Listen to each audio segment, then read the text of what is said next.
I would like to call the school board meeting for December 9th, 2014 for the Des Moines Public Schools to order. Please take the roll.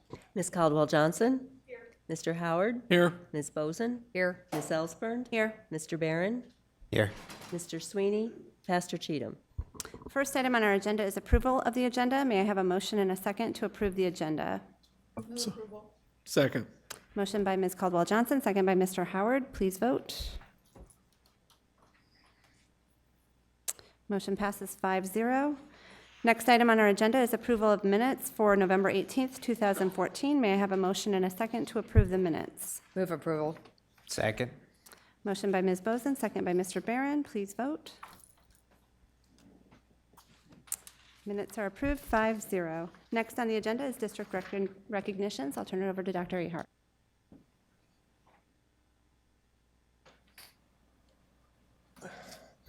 Good evening, board, and forgive my voice. Hopefully I can make it through this without coughing. Struggling a little bit with my health. As you probably already know, we had some very exciting news last week. Des Moines Public Schools is home to the 2015 Iowa Teacher of the Year. Last Friday, I had the pleasure of joining with Governor Branstad, Department of Education Director Brad Buck, and several hundred Merrill Middle School students and staff for the big announcement that our own Clemencia Spazzeri has earned the state's Top Educator Award. On behalf of everyone at Des Moines Public Schools, congratulations. Since this award was created in 1958, our school district has had 8 educators who earned this recognition, and we are honored that Mrs. Spazzeri is number 9. Her work as a foreign language teacher at Merrill exemplifies our district's mission of preparing every student for their next stage of life and our district's vision of becoming the nation's model for urban education. In addition to Ms. Spazzeri's great work in the classroom, she also reflects another value we hold very strongly at Des Moines Public Schools: diversity. Like so many of our students and staff, Ms. Spazzeri's story began thousands of miles from here, but we are very fortunate that her journey led her to Des Moines and has allowed her to be an important part of the lives of our students, the staff, and the work of the entire school. I'm pleased that both Ms. Spazzeri, as well as her principal, Alex Hanna, are with us this evening to share a few words, and I would like to invite them both to come forward and share some comments with the board.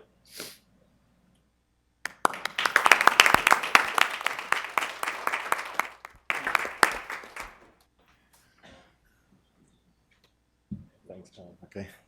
To Board Chair Cindy Ellsburn and to other distinguished board members of Des Moines Public Schools, to Dr. Ehart, Superintendent Ehart, and to Des Moines Public School community, we are tremendously honored at Merrill Middle School and in our district to have the Teacher of the Year to come out of Merrill Middle School, and not only that, but to come out of our district. It is very, very humbling to have such an outstanding young lady to represent Des Moines Public School as well as Merrill Middle School this year as the Iowa Teacher of the Year.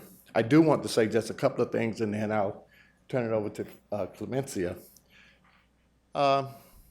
This young lady has really helped us in our IB journey, as we look to really ramp up our foreign language, our Spanish, and we've been able to level our Spanish and do some great things. And I think our Spanish program, our foreign language program, and as IB referred to it as a language acquisition, is second to none in this state as well as this country. It's a model for this country. So I think Des Moines should be proud of the fact that we've done that at Merrill Middle School as part of our IB program.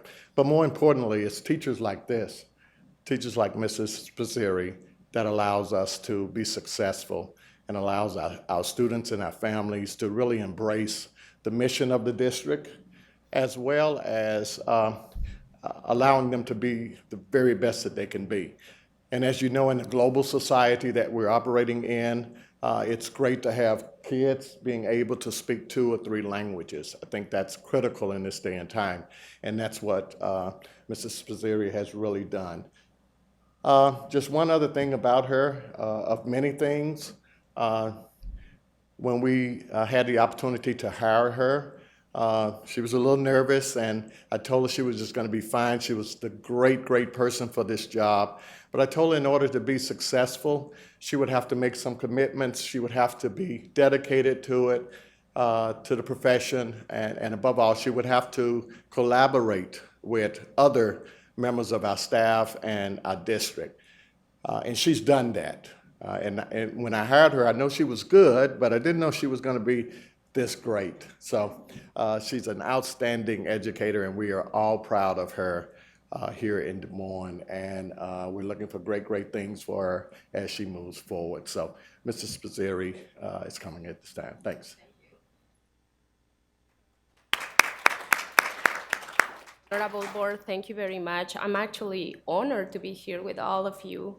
And I can tell you that I think about this award not being about me, but being the mirror reflection of all of you and all the work that we do together. And I hope that in my journey, I can share with all the state and all the country how IB and how SRG actually highlights the Iowa standards, and it is promoting big time how meaningful learning and actually effective teaching is going on in our classrooms. And I am so thankful for all the support that I have been receiving throughout these years in the district. And I need to thank especially the amazing leadership of Mr. Hanna, because I can tell you that he is the man who was working behind scenes, always supporting us and encouraging us always to achieve greatness. So there is a saying, if you surround yourself by great people, you achieve greatness. And look at you, all of you are great people, and thank you very much.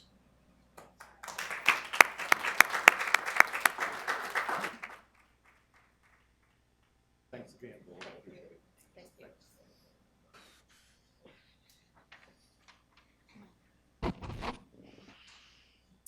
Okay, the next item on the agenda is the consent items.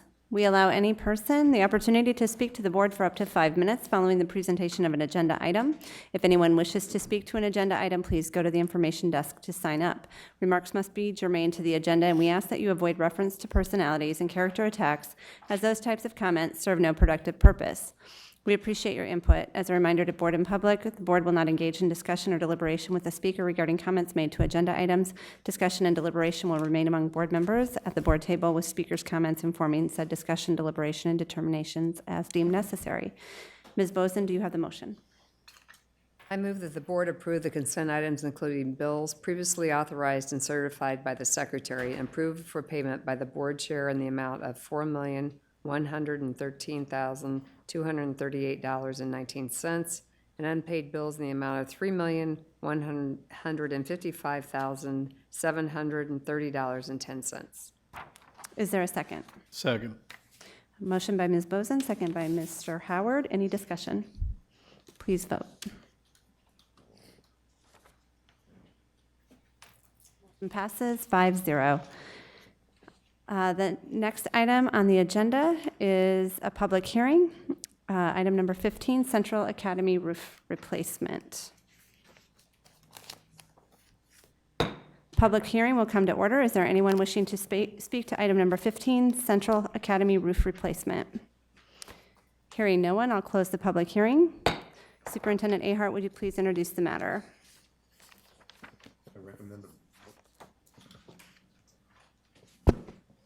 I recommend the board approve the final plans and specifications prepared for the replacement of the roofing materials following the public hearing.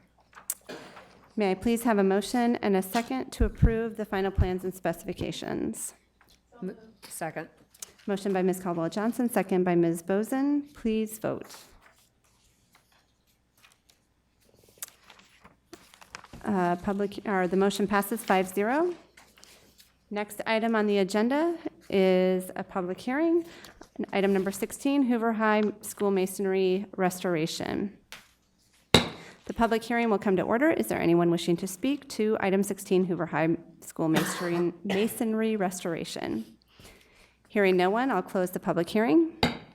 Superintendent Ahart, would you please introduce the matter? I recommend the board approve the plans and specifications prepared for the repairs to the envelope of the masonry building following the public hearing. May I please have a motion and a second to approve the plans and specifications? So moved. Second. Motion by Mr. Howard, second by Ms. Bozen. Please vote. Vote is approved, 5-0. Next item on the agenda is item number 17, North High Masonry Restoration, a public hearing. The public hearing will come to order. Is there anyone wishing to speak to item number 17, North High School Masonry Restoration? Hearing no one, I'll close the public hearing. Superintendent Ahart, would you please introduce the matter? I recommend the board approve the plans and specifications prepared for the repairs to the envelope of the masonry building following the public hearing. May I please have a motion and a second to approve the plans and specifications? So moved. Second. Motion by Mr. Howard, second by Ms. Bozen. Please vote. Motion passes 5-0. Next item on the agenda is a public hearing. Number 18, Harding Middle School partial roof replacement. The public hearing will come to order. Is there anyone wishing to speak to item number 18, Harding Middle School partial roof replacement? Hearing no one, I will close the public hearing. Superintendent Ahart, would you please introduce the matter? I recommend the board approve the final plans and specifications prepared for the replacement of the roofing materials following the public hearing. May I please have a motion and a second to approve the plans and specifications? Move. Second. Motion by Ms. Caldwell-Johnson, second by Mr. Barron. Please vote. Motion passes 5-0. Next item on the agenda is item number 19, public hearing, Howe Elementary School Masonry Restoration. The public hearing will come to order. Is there anyone wishing to speak to item number 19, Howe Elementary School Masonry Restoration? Hearing no one, I'll close the public hearing. Superintendent Ahart, would you please introduce the matter? I recommend the board approve the plans and specifications prepared for the repairs to the envelope of the masonry building following the public hearing. May I please have a motion and a second to approve the plans and specifications? Move approval. Motion by Ms. Bozen, second by Ms. Caldwell-Johnson. Please vote. Motion passes 5-0. Next item on the agenda is a public hearing. Number 20, Mann Elementary School full roof replacement. The public hearing will come to order. Is there anyone wishing to speak to item number 20, Mann Elementary School full roof replacement? Hearing no one, I'll close the public hearing. Superintendent Ahart, would you please introduce the matter? I recommend the board approve the final plans and specifications prepared for the replacement of the roofing materials following the public hearing. May I please have a motion and a second to approve the plans and specifications? Move approval. Second. Motion by Ms. Bozen, second by Mr. Barron. Please vote. Motion passes 5-0. Next item on the agenda is item number 21, public hearing, McKinley Elementary School Masonry Restoration. The public hearing will come to order. Is there anyone wishing to speak to item number 21, McKinley Elementary School Masonry Restoration? Hearing no one, I'll close the public hearing. Superintendent Ahart, would you please introduce the matter? Recommend the board approve the plans and specifications prepared for the repairs to the envelope of the masonry building following the public hearing. May I please have a motion and a second to approve the plans and specifications? Second. Motion by Ms. Caldwell-Johnson, second by Ms. Bozen. Please vote. Motion passes 5-0. Next item on the agenda is item number 22, public hearing for renovation of Smouse Opportunity School. The public hearing will come to order. Is there anyone wishing to speak to item number 22, public hearing for renovation of Smouse Opportunity School? Hearing no one, I'll close the public hearing. Superintendent Ahart, would you please introduce the matter? I recommend the board approve the plans for the renovation of Smouse following the public hearing. May I please have a motion and a second to approve the plans? So moved. Second. Motion by Mr. Howard, second by Mr. Barron. Please vote. Motion passes 5-0. Okay, the next item on our agenda is item number 23, Comprehensive Annual Financial Report for the fiscal year ended June 20th, 2014. We have a presentation by Thomas Harper, Lori Fenton, and Jackie DeMeyer.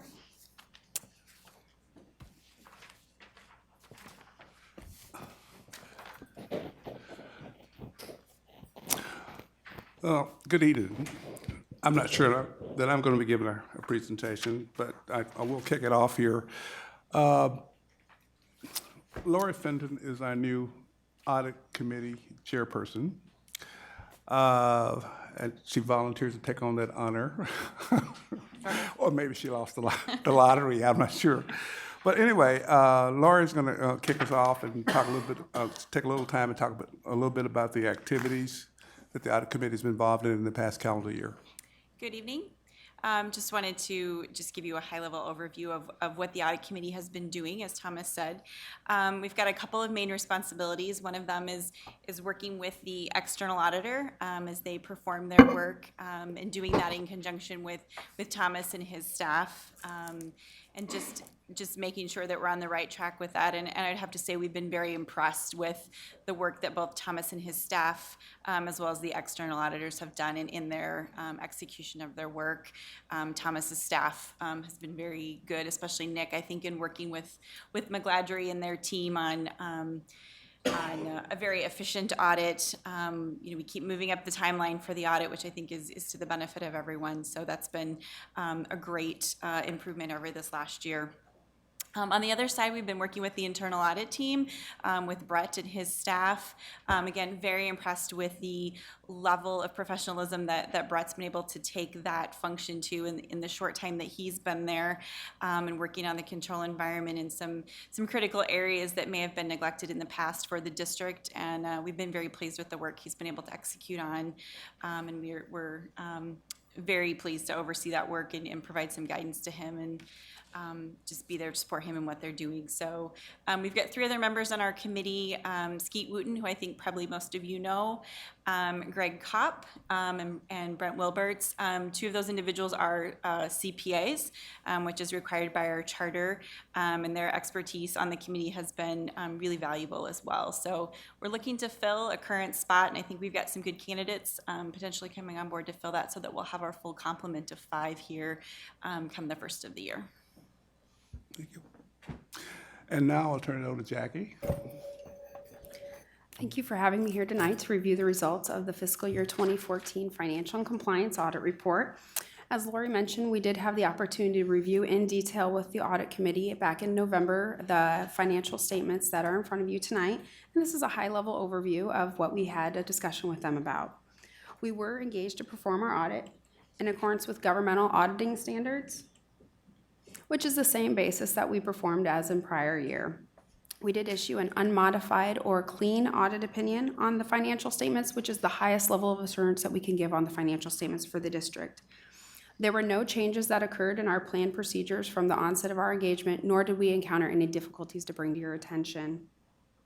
In addition, there were no new GASB statements that were having to be adopted by the district for fiscal year 14 to bring to your attention. As a reminder, management does use their judgment, and there are estimates as part of the financial reporting process. We've listed out some of the most significant estimates here within your package. There were no changes to these significant estimates to bring to your attention, and these are the same items that were presented in last year's financial statements. The last item on this slide talks about audit adjustments. There were no audit adjustments made to the financial statements from the trial balance that was presented to us from management at the onset of our audit. I always like to mention that this is an excellent indicator that the financial statements that are being prepared by the management team throughout the year are on the same basis as what we're doing for final audit, and they're complete and accurate. So that's an excellent indicator of that. As you flip over to the next slide, the top item on here is talking about uncorrected misstatements. These are adjustments that are found during our financial audit that are not posted in the financial statements of the district because they're deemed to be immaterial to the financial statements by both management and us as the auditors. There were 2 items to present to you tonight. The first one relates to the Capital Projects Fund. There was an understatement of the fiscal year 2014 expenditures and liabilities of approximately $55,000. And the second item on here relates to the aggregate remaining funds that we issued an opinion over, which was an overstatement of the expenditures of approximately $117,000. Both of those items relate to timing of invoices that came in that just weren't posted in the right period. One related to one fund, one related to another fund, and they netted to an immaterial amount, and that's why the district did not go back and recast them in the financial statements. Otherwise, we encountered no disagreements with management to bring to your attention. We had no significant issues that arose to bring to your attention, and overall, we had a very, very good year under audit again this year.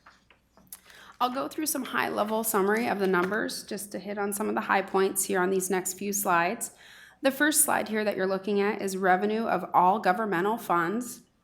As you can see, revenue this year for governmental funds was about $435 million compared to last year of $421 million, which indicates about a $14 million increase in the governmental funds revenue year over year. As you look down at the chart here, some of the primary drivers of that. The first one, property taxes, were $121.5 million this year compared to about $118 million last year. And that was just a primary $3.6 million increase in property tax revenue that you're seeing there. The next item there, other local sources of revenue, $22.2 million this year compared to $22.1 million last year. That $2.1 million increase in other local sources of revenue was comprised primarily of two items. There was about a $500,000 increase in funding from the Heartland Area Education Agency, as well as a $1.2 million increase in just the other miscellaneous revenue, which primarily is comprised of rebates and refunds that were received by the district. As you look across all the other categories, there are not a lot of other changes other than your state sources for the district. They were $229 million this year compared to $213 million last year. And the state sources increased approximately $15.1 million, with the largest driver of that being an $11.7 million increase in the state foundation aid funding that the district received over last year. The last item I will highlight within the governmental funds revenue relates to the federal sources of revenue. As you can see there, it was $30 million this year compared to about $38 million last year. So approximately a $7.8 million decrease in the federal funding that was received. And this is fairly consistent with what we're seeing, especially due to the decrease in the ERA funds that were received, which last year was about $5 million of the district, as that went away during 2014. The next slide presents a high-level summary of expenditures by function for all governmental funds. $453 million this year compared to $440 million last year, so about a $13 million increase in the governmental funds expenditures. Again, some of the primary drivers that you're seeing here. The first two categories, instruction and support services. Instruction increased about $9.8 million, and support services increased about $14.1 million. The primary driver of those changes is related to payroll benefits, which is comprised of an average increase in salaries of approximately 4%, as well as about 110 increase in headcount that would be driving that main change. As you look across there, another item I would like to bring to your attention is, as you can see, capital outlay went down significantly from last year, so only about $41.8 million spent in capital improvements this year compared to about $54.9 million last year, so a significant decrease in that spending as well.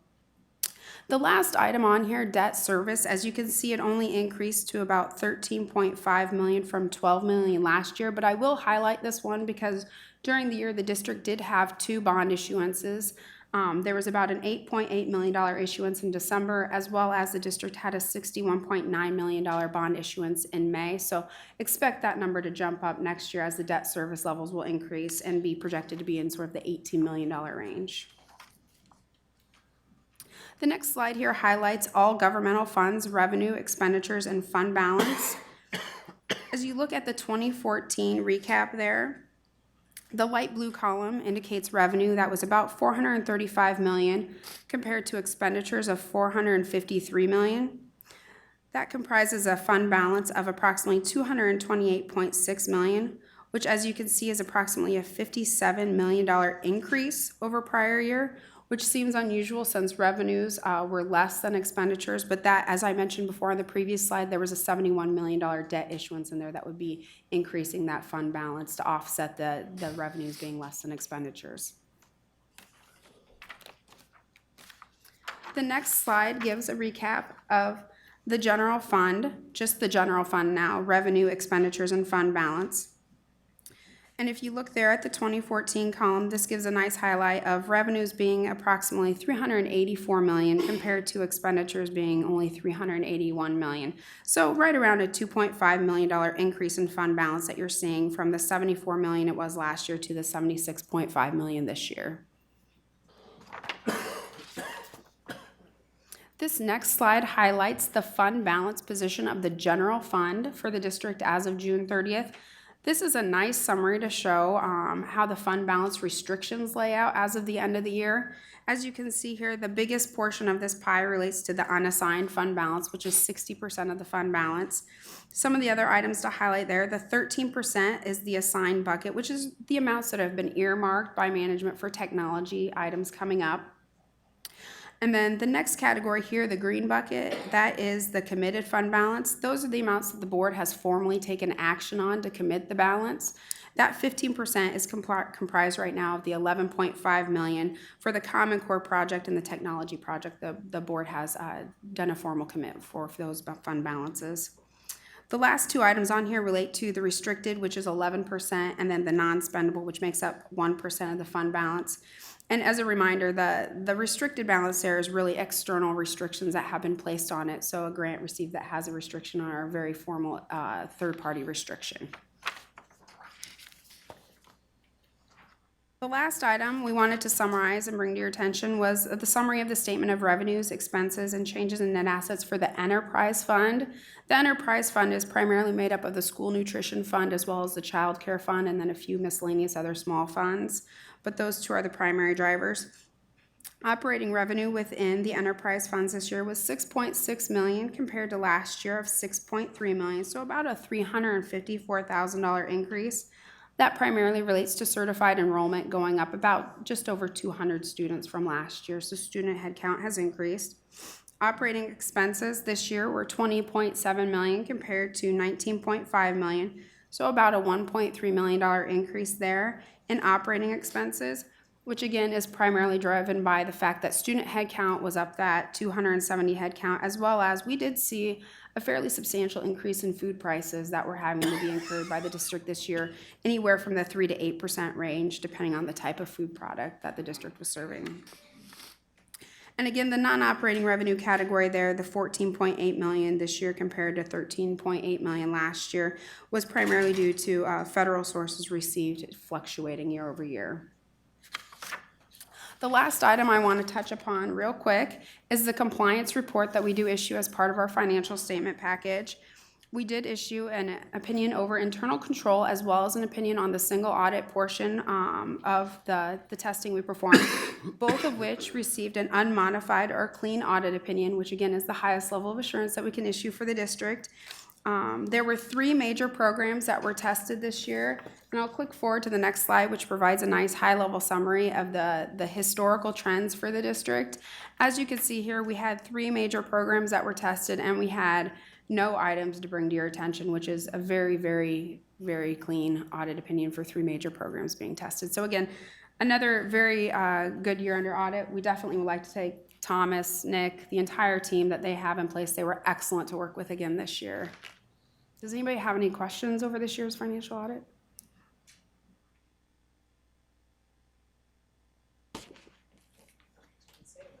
No, thank you. Thank you, Thomas. I just wanted, I sit on alternate team and Yeah, thank you, Lori. Thank you. Any questions? Okay. May I have a motion and a second to approve item number 23? Move approval. a second. Okay, we have a motion by Mr. Barron and a second by Ms. Boson. Please vote. Motion passes 5-0. Thank you very much. The next item on our agenda is item number 24, DMPS Affirmative Action Equal Employment Opportunity Plan.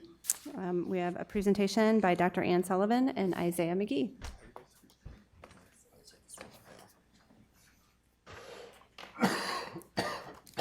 Good evening. We're here tonight to present the Affirmative Action and Equal Opportunity Plan. We're going to be requesting board approval tonight. This is a 2-year plan. We'll discuss the purpose and the requirements of the plan, our workforce demographic data that was collected this past fall. Our report will include both qualitative and quantitative goals, and we'll talk about implications for district practice. So with that, I'd like to turn the report over to Mr. Isaiah McGee, our District Equity Coordinator. And I'm glad to be here and present this in front of you. I know the document itself is a pretty extensive document, and I'm sure over the holiday break, this will be the first thing that you guys are planning on spending your time reading all the way through. The purpose behind the document itself is required by law, and the idea behind it is to look at both things that we should not be doing, and that's the equal opportunity aspect of it, is making sure that there's anything that we shouldn't be doing, that we stop doing those things, and then the affirmative action aspects of it are just looking forward at things that we can be doing in the affirmative to help better our situations in regards to recruiting, hiring, and promotion of minorities, and eliminating any other type of practices that might affect our hiring. So with that, it looks primarily in this particular document, as we looked at our data, looks primarily at racial and ethnic related issues, but it's also to include gender related issues as well as disability issues too. So not to, this kind of being considerate of time, let's kind of give you a quick overview of kind of the way the plan is laid out. There are 4 sections altogether. The first section really just covers the statements and resolutions that are required by law. The second section really just goes over policies or different board policies that you guys have already approved that are already in our board policies. Other legislative guidelines and administrative guidelines that kind of shows the standards that give the authority for the state to require this of us. The third section is really the section that's the nitty gritty, the parts that I think are really pertinent to our time today. That section really goes over the labor market itself, the relevant labor market, as well as kind of what we're looking at internally within the district. We also try to compare our applicant pool with our new hires, and then also look at our projected vacancies. And with that, then we are able to actually make some quantitative goals. And what we mean by goals are these are not quotas, these are not things that we have to meet. That's illegal, that's against the law. But what the law does allow us to do is it does allow us to set goals that we can try to reach. And those are for our purposes, and the whole idea, the way the state looks at it, is they want to see a document like this be a living document. So they want to make sure that as we have set our goals in mind, if we haven't met them, then we go back to the drawing board and we kind of think about what other ways that we can try to increase. Maybe we need to adjust our goals. Maybe we need to change something else in terms of our practices and our approach. So kind of with that, let me just kind of briefly go over just some aspects of how we collected our data. So in looking at the relevant labor market, we really try to take information from the Iowa Workforce Development, which they have a regional labor force pool, which is about an 11-county area that includes Polk County.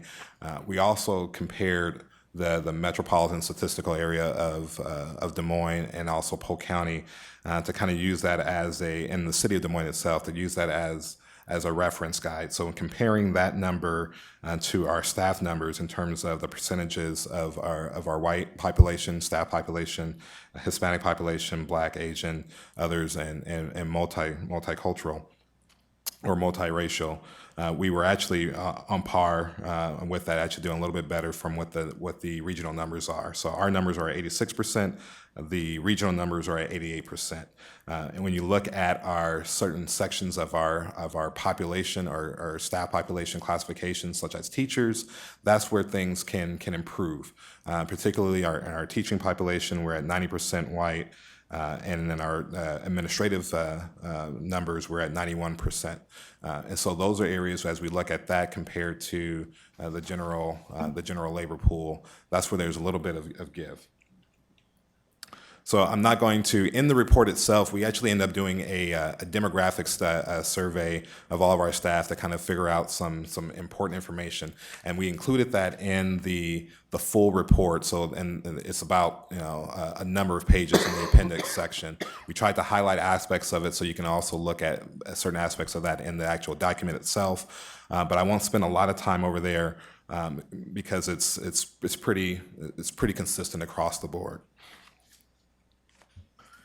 What I do want to point out is, second is the applicant to new hire comparison. So we're still working on maybe being able to find some trend data with that, but I thought it would be important for us to at least pull out at least a segment of time, which is the 2013, our most relevant, our most available data with this for a full amount. We switched to Apple Track a couple of years ago, and so with the switch to that too, having a full year's data was important. So we only have 1 full years of data in terms of our applicant pool under this new system.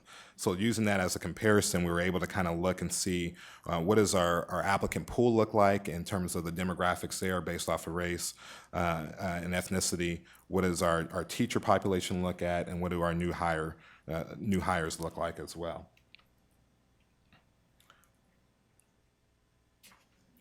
And then we took our projected vacancies. And the reason why this is important is as we look at what our pool is and what we have available, then we can also kind of move forward to say, what do we actually have coming up? So as we try to meet those goals, we're making goals that are relevant to what we can actually accomplish based off of the numbers that we have.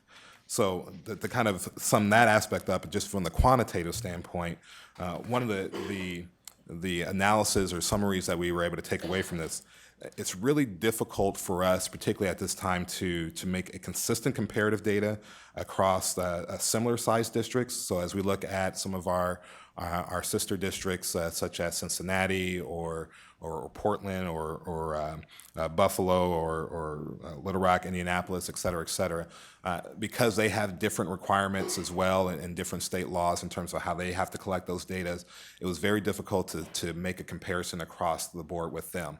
What we were able to find, though, is roughly, though, they have about an 85% population, teaching staff population, when it comes to Caucasian or white. And so we were at about 90% in our teaching staff. So we can still say that there's room for improvement for us. When we compare our numbers compared to the other UEN districts, we are doing better than many of our UEN districts are doing. And also, if you look at that number compared to the state numbers or the region numbers, we're doing better. But that's also just a reflection of the type of district that we are and the size of district we are in our urban setting. So we're doing better, obviously, in the state of Iowa, but we still have some room to grow when it comes to what our mission is and what our vision for where we want to be. So we set some goals. We set about 6 goals that are quantitative goals for this particular plan that will be in place for the next 2 years. What we're looking to do is to try to increase our Hispanic employee numbers from 17% to 20%. So that's, Hispanic and other minorities, so that's Black as well, and Asian and others. So we're looking at increasing that from 17% to 20% by the end of the fiscal year in 2016. That's about 118 people overall when you look at that full number. So that includes classified and certified staff.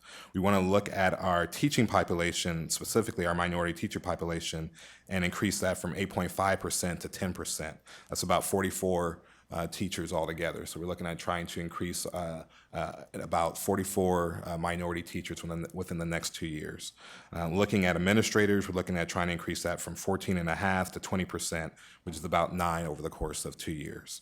And then a couple of other things just in our classified. One of the things we notice is just the balance between gender and trying to rectify that a little bit better to go from 23% male to 25% male, which is about adding 22 more within our classified staff.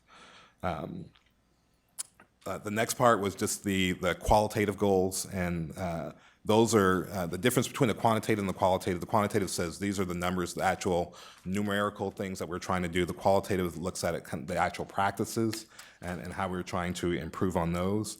And so we basically set it up in 7 different ways. I'm going to quickly and briefly go through those. And we're just looking at our recruiting practices and policies. There are a number of things that we felt like we can do in terms of the way that we recruit. And so when we look at our pool again, part of the issue that we're having with increasing the numbers is the pool is not big enough. So we have to spend a lot of work and a lot of time and energy in trying to make that pool bigger. And those are reflected in our qualitative goals as well, including things like What avenues are we advertising? What places are we going to try to recruit? And you're going to hear a little bit more about that next month in terms of our barriers to hiring minority teachers. Some of our programs that we have, including the 3D program, the Dream to Teach program, are other things that we're also looking at and trying to bolster and make better. Looking at we're trying to again look at our demographics and look at how we actually go about that process of going from our applicants to onboarding and that whole process in between with that. Looking at the screening aspects of that too. How are we screening folks in? What barriers are there to that? The interview selection process as well. We've highlighted a number of different things within our interview processes that we can review as well and audit, including looking at who's on the interview teams, what types of questions are being asked, and what types of supports do our staff have. That's particularly our staff of color. Professional development, looking at training for supervisory staff on appropriate hiring practices, as well as our district-wide cultural proficiency training, which we are already in the midst of, and getting ready actually on Thursday to begin part 4 of an 8-part series with that too. We've been partnering with some folks from the University of Iowa, as well as Iowa State University as well, who've been a tremendous help in terms of providing some substantial support with those efforts. Collective bargaining as well too, just reviewing the contract items compared to the affirmative action and equity goals too, so those are always on our mind. And then what are some external laws that are also maybe of hindrance? So if there's some things that we see in terms of licensing, background checks, state and federal requirements, or if there's some things related in those areas that are hindering what we're trying to do with our affirmative action, we want to make sure that we highlight those and start working and lobbying and advocating for changes there. And one of the things that we're really excited about is reinstating the District Equity Advisory Committee, which we're planning on doing later this year, so that we also have a group of stakeholders of all key stakeholders from across the district to look at our practices and the policies and data to then present back to you all as a board and other groups to say these are some things that we've noticed that need to change. So that kind of gives an overall kind of look at what we're doing with this particular plan. One of the things I also want to make sure I highlight too is actually tomorrow we are planning on conducting a focus group of our minority teachers and administrators, and just using that information along with some other demographic data and other research that we've been able to pull to put together the plan that we're going to present to you in January, the barriers to recruiting and hiring and retaining minority teachers and administrators. So that will be kind of the second part of this particular plan, to say this is our plan, these are our action steps on what we're going to be doing to take place with that.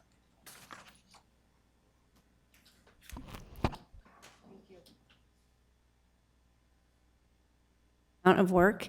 Board, do you have any questions or comments?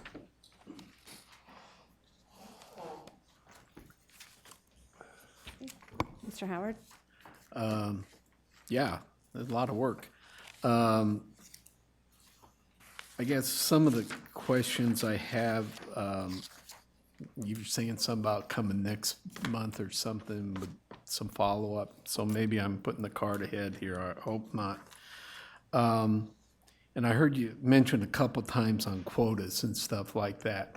How do we walk that line? How we walk that line, yes. So this is when the state requires us to have a plan, have an affirmative action plan. And what they look for is really just to make sure that plan is alive. And so when we have a goal there, the goal is for us. It's something that we're using internally to say, this is what we would like to see. If we don't meet that goal, it's really just for us to go back and say, what do we need to do to change that?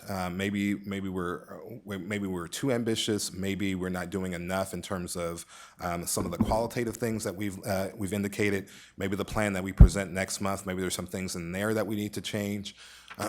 But it's There's not going to be any admonishment from the state or from the feds in terms of not meeting those those numbers. So that's the difference between them being quotas and being goals. The goals are really for excuse me. The goals are really for us as an internal marker to say this is what we would like to see.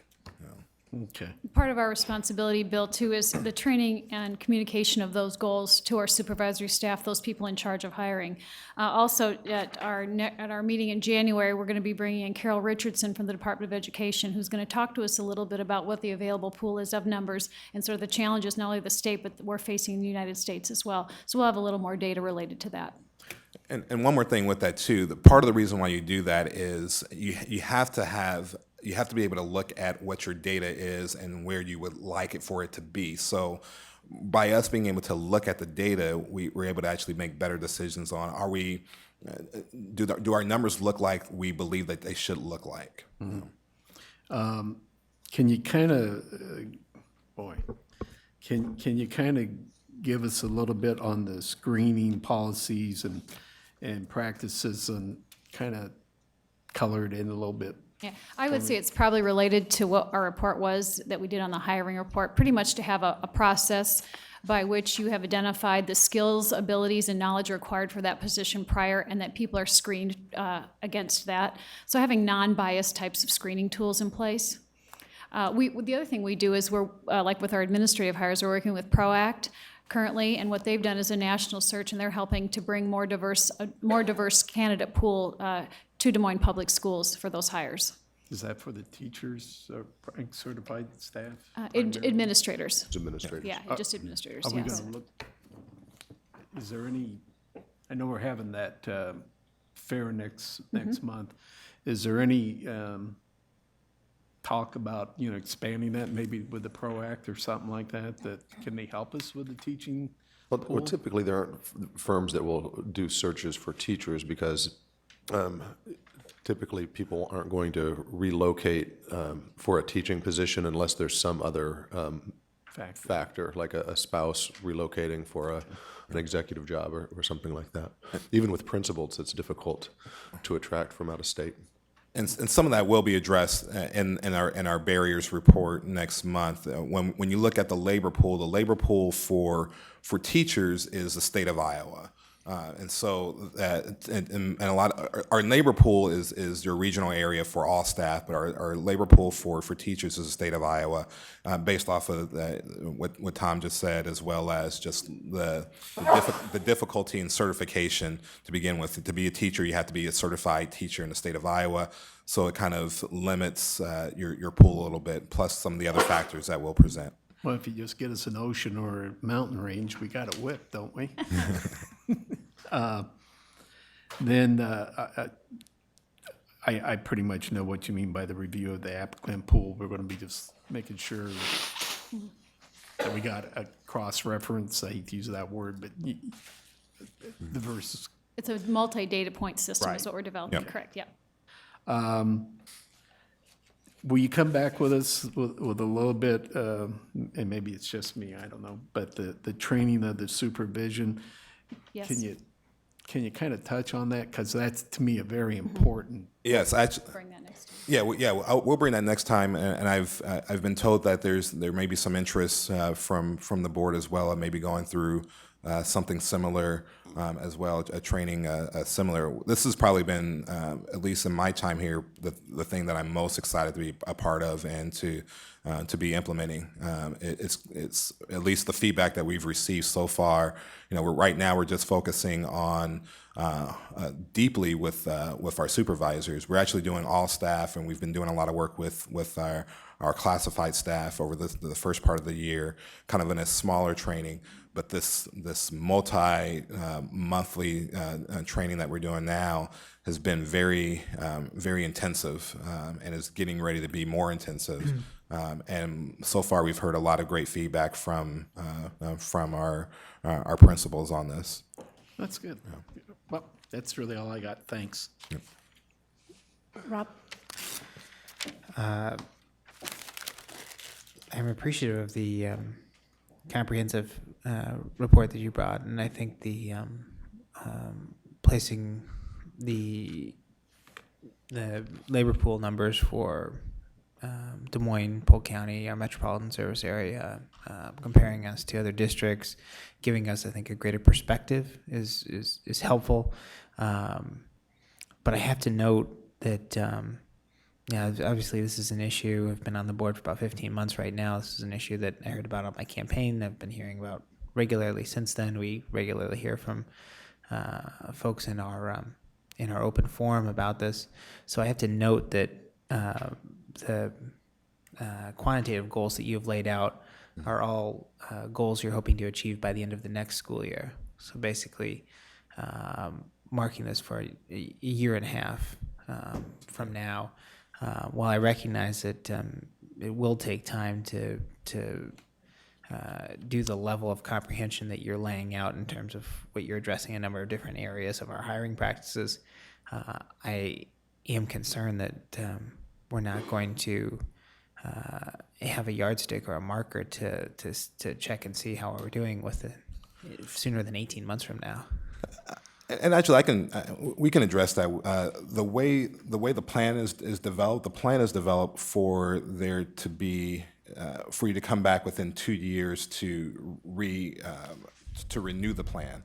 However, the plan does allow for, and I believe we have it in here, for there to be an update annually.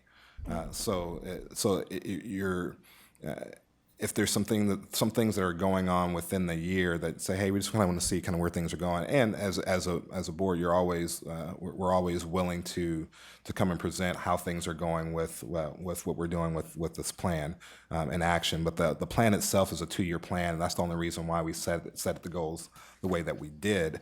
But there isn't an issue or concern for us to come in a year and say this is kind of how we did this year. I know as a board we've had some interest in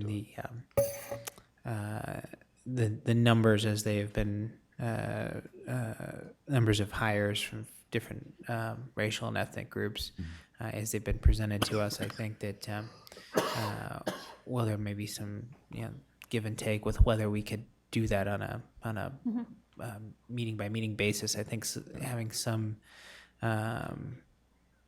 giving us some report of how we're doing at the end of the next hiring cycle. So sometime this summer is worthwhile. Absolutely. The plan actually calls for quarterly updates. Yeah.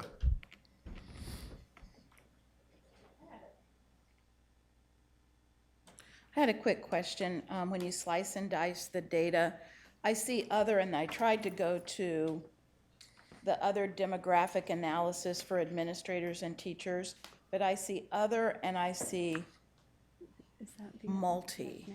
So are we saying multi is biracial and other is something other than African American, biracial, Caucasian, and Asian? Yes. Okay. So the way we had to do the demographic data for our employees was we wanted to respect the fact that this needs to be self-identified. So this is how they identify themselves, which also means then you give them an option not to answer the questions as well too. So while we're very pleased at the participation rate for the survey, we actually had about 95% participation with the survey overall. And with our teaching staff, it was like 99% overall in terms of responses back to the survey. We still had people within that, though, who responded but decided that they didn't want to disclose. But we also made sure that we gave a number of different options. So we used the census categories for options. And so one of those options, for instance, is that we included in the others will be Native American, as well as Hawaiian and Pacific Islander as well. So those are the others. Multiracial was biracial or more than one. So also, and I don't know if it necessarily would apply to this particular report, but I certainly think it would apply to any data or anecdotal information that we might be collecting around trends and activity.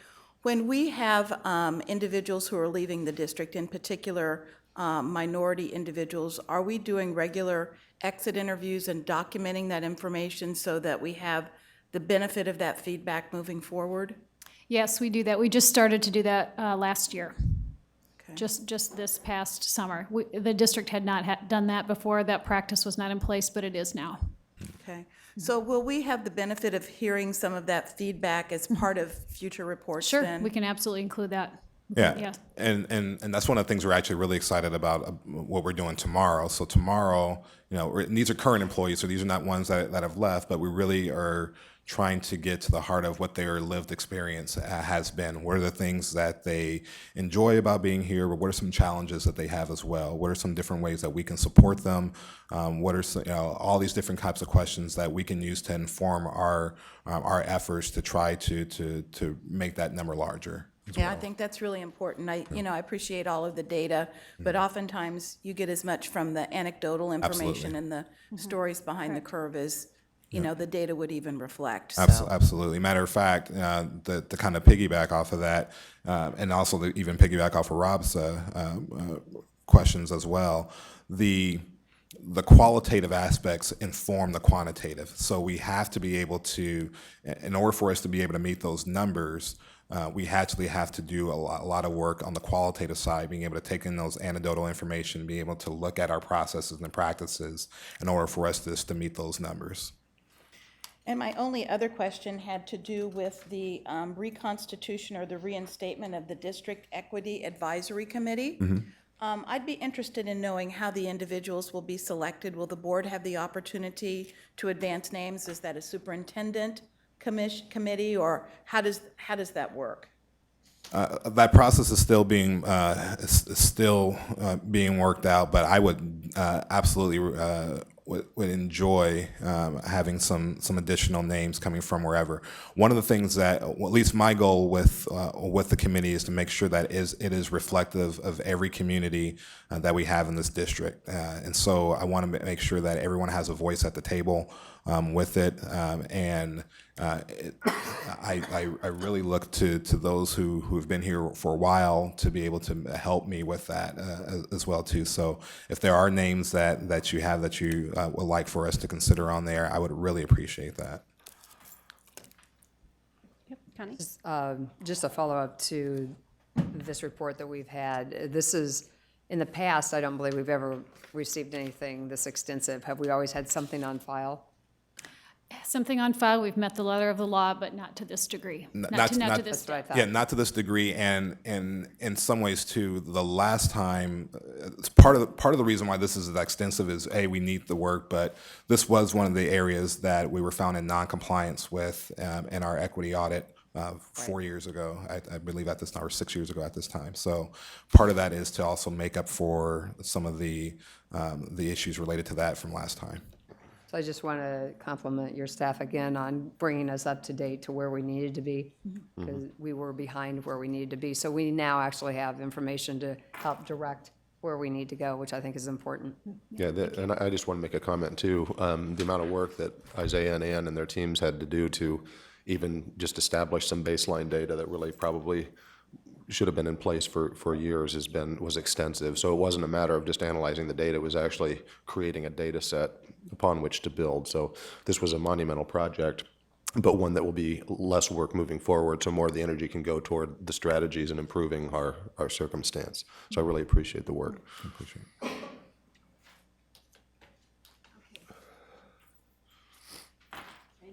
Questions or discussion? Thank you both. Thank you for the presentation. May I have a motion and a second to approve item 24, DMPS Affirmative Action Equal Employment Opportunity Plan? So moved. Second. Motion by Mr. Howard and a second by Ms. Boson. Please vote. Motion passes 5-0. The next item on our agenda is item number 25, Dropout Prevention Maximum Funding and Tax Levy Rate. No formal presentation, but we do have Matt Smith and Thomas Harper to answer questions if there are any. Board, do you have any questions? Yeah. You do, Bill? Sure. When it talks about, it's my understanding that this will not result in an increase on the what was I? that this will not increase the property values as far as No, this is it. taxation? As per the other two we brought forward, basically, this is increasing the credit card. I mean, the, I know what it says here, I just wanted the people. yeah, I mean, that probably should have came, that piece shouldn't have been on there probably. So it just adds to the credit The card? card, yes. Okay, but the homeowner should No. not see, okay, No. I just want to make sure people at home No, understood that. no, I mean, you literally have to do something Okay, to collect that money. that's all my question. Harry? I don't really have a question with regard to the levy, but it would be helpful on the white sheet, the sort of the backup sheet, to have specific dollar figures identified with each of the programs categories. Okay. that are being funded, just for reference. Okay. That would help. Anybody else? Okay, may I have a motion and a second to approve item number 25, dropout prevention, maximum funding and tax levy rate? Second. Motion by Boson, second by Barron. Please vote. Motion passes 5-0. Next item on the agenda, we have items of privilege, chair's report. I have no report at this time. And so following, now we have the superintendent's report. Thank you.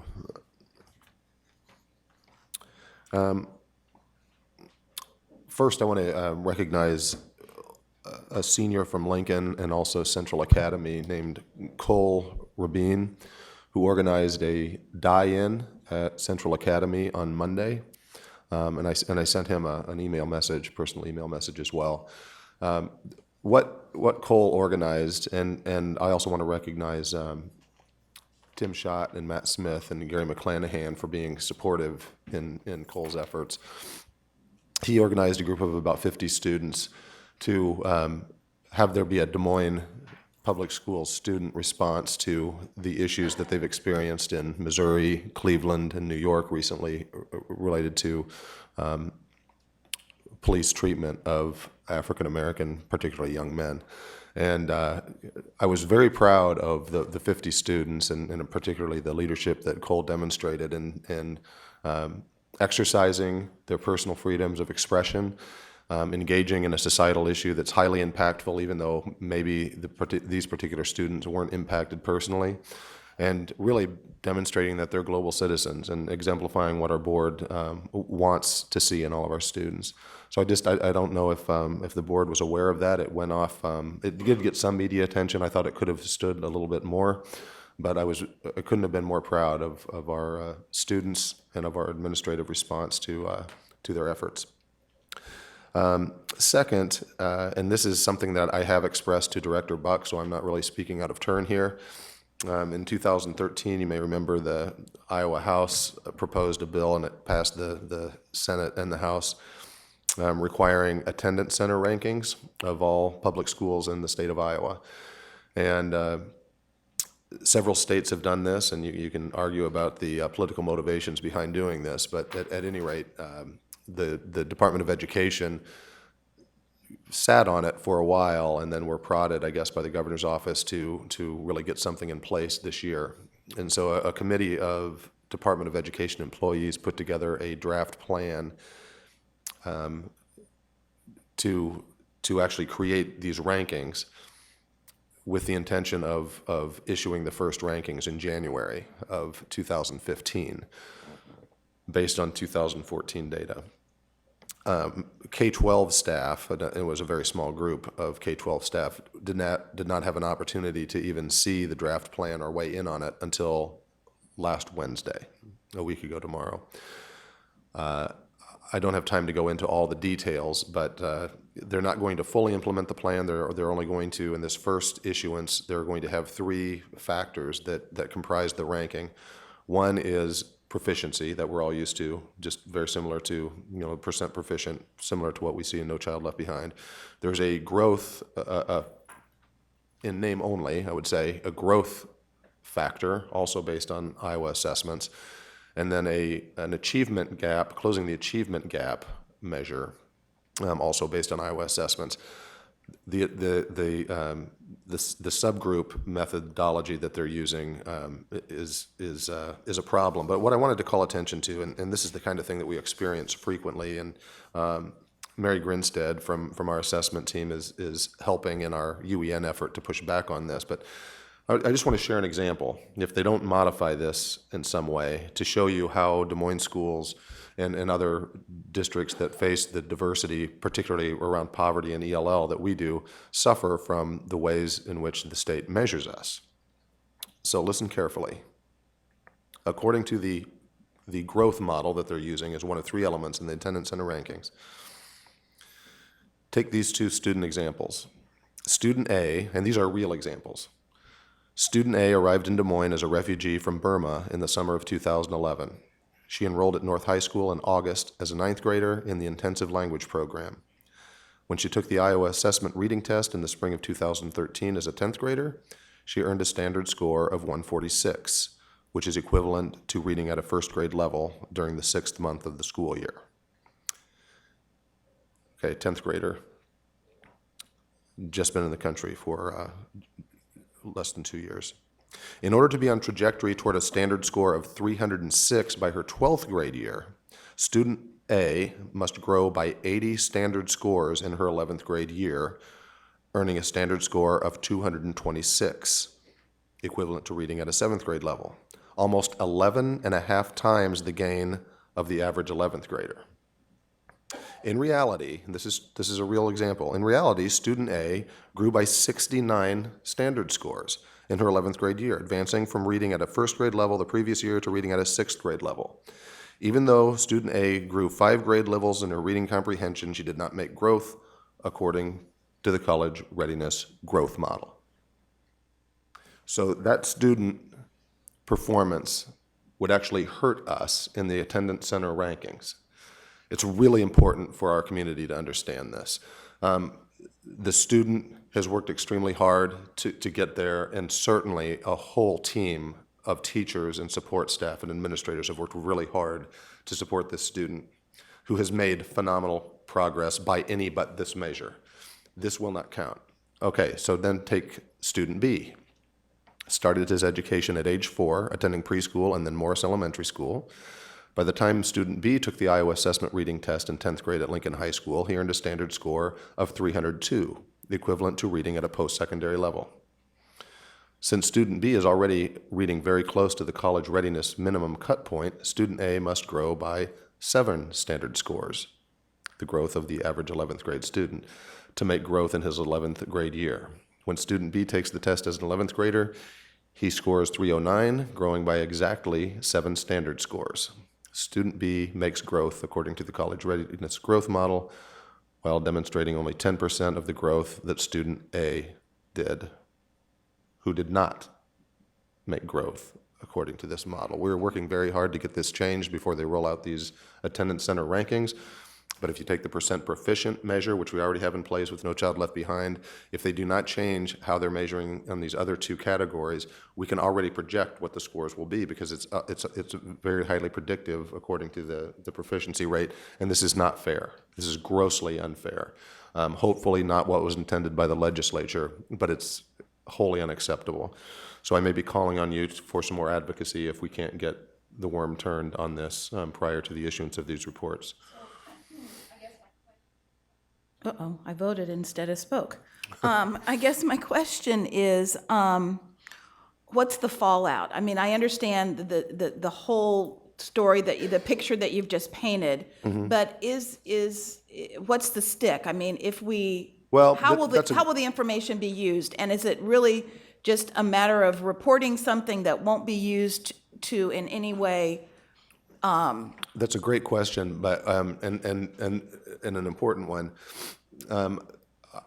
What they intend to do when it's fully implemented, I believe, is to have basically an online list, and you can just go through and see a list of all the elementary schools according to this system. What's number 1 and what's number 1,000, however many elementary schools there are. They're going to have it by middle school and they're going to have it by high school. So when we're talking about families, for us, it's twofold. One, I think it's very discouraging for our staff, for our students, our families, to see schools that we think are performing very well and we know are performing very well being ranked very, very low because wildly outstanding work like this is actually being punished. And two, when we are trying to market not just our schools but also our city, what we can demonstrate as a greater value add, if you look at the data in a meaningful way, we actually get punished for. And so we have more and more of the flight to the suburbs because you have a system that doesn't reward value add. It rewards students coming into the system already at level. And we know that the vast majority of our students do not. We know we grow them very well, and this system that's supposed to recognize growth doesn't. In fact, there are other examples we can pull from other districts where students can actually backslide in a given year and still count as having grown. And So I would it's think actually- that our gifted and talented community should be very upset with this because it disincents helping move students who are already performing very well and continuing to accelerate their growth as well. So it's actually sort of counter to our whole conversation around proficiency and growth and all the work that we've really been doing around demonstrating growth Right. to really show that we're moving the needle for all subgroups.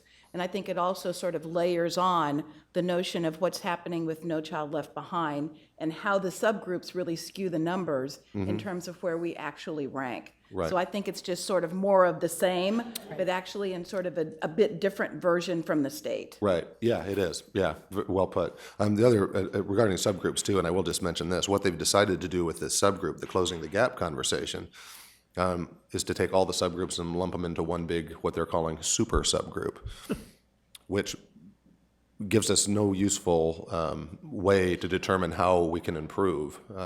If you dump how do you tell if it's an ELL issue, a special education issue, a poverty issue? They're just lumping them all together and comparing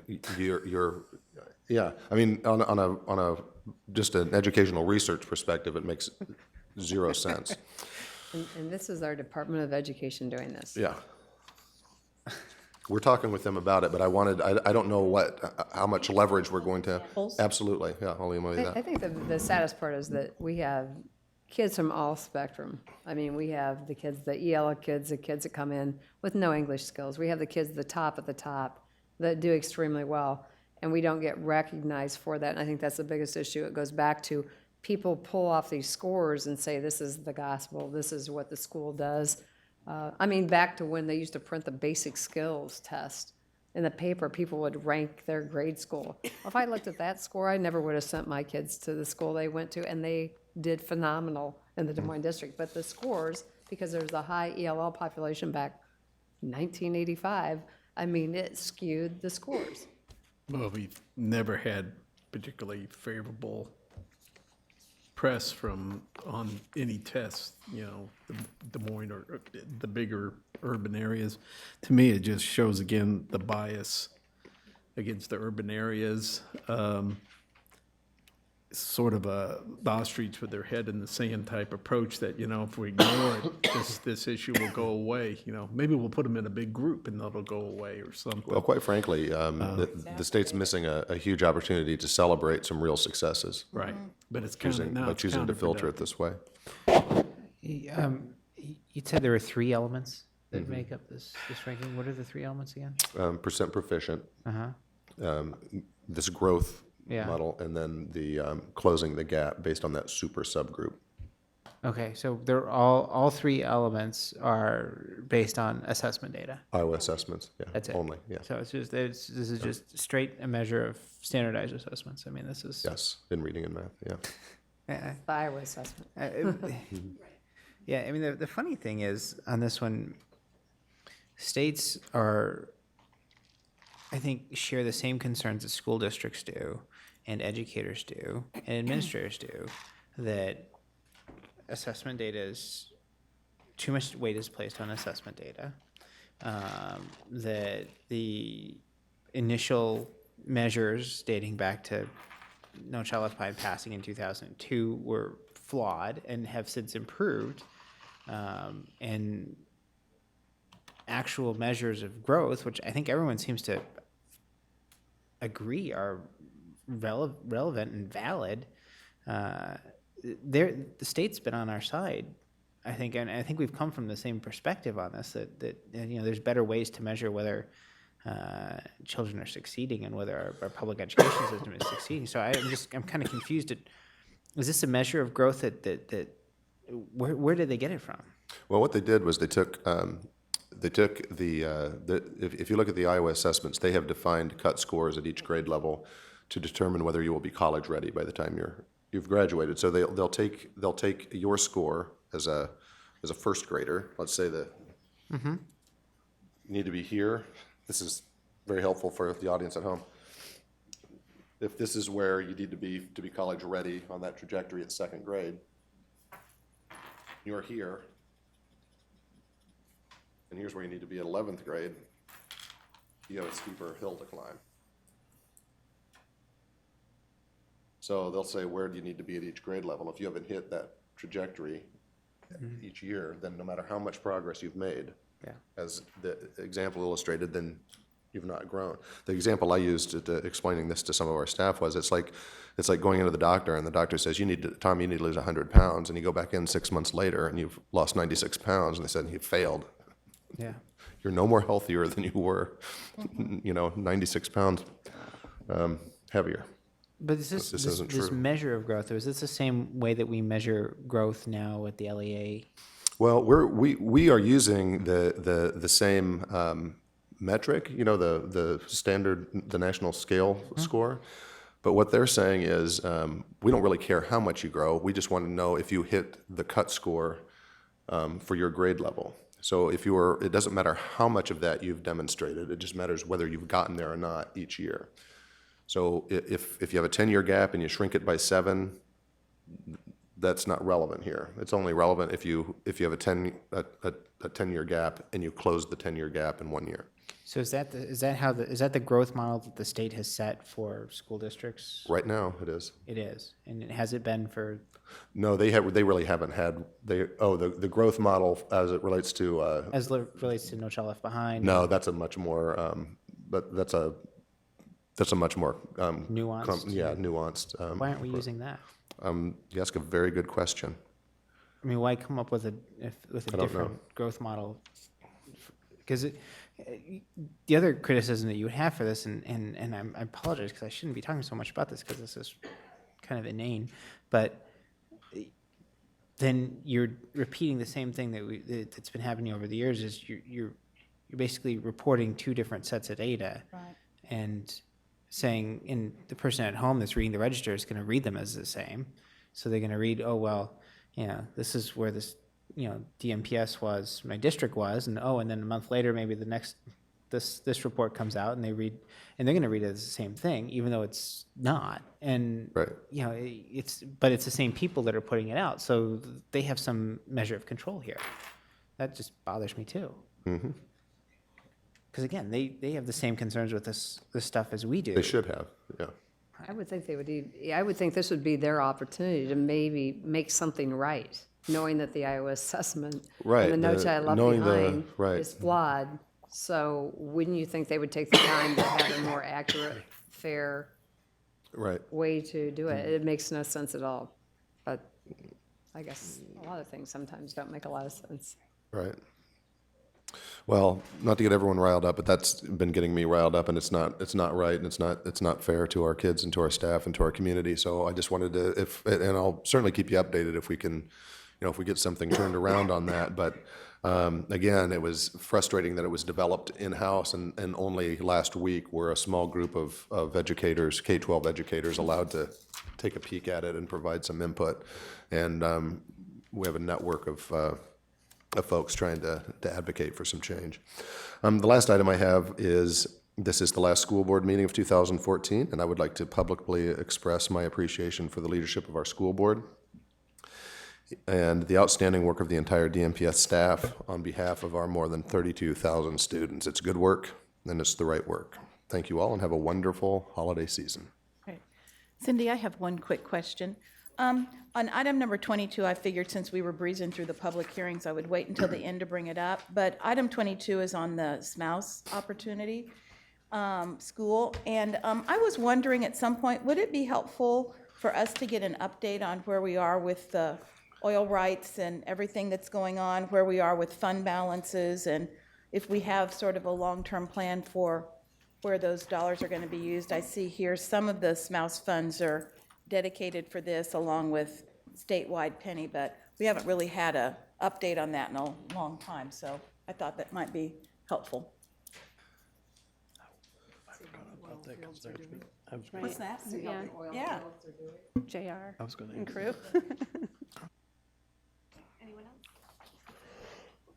Okay, I will adjourn the meeting and we'll reconvene shortly for our work session.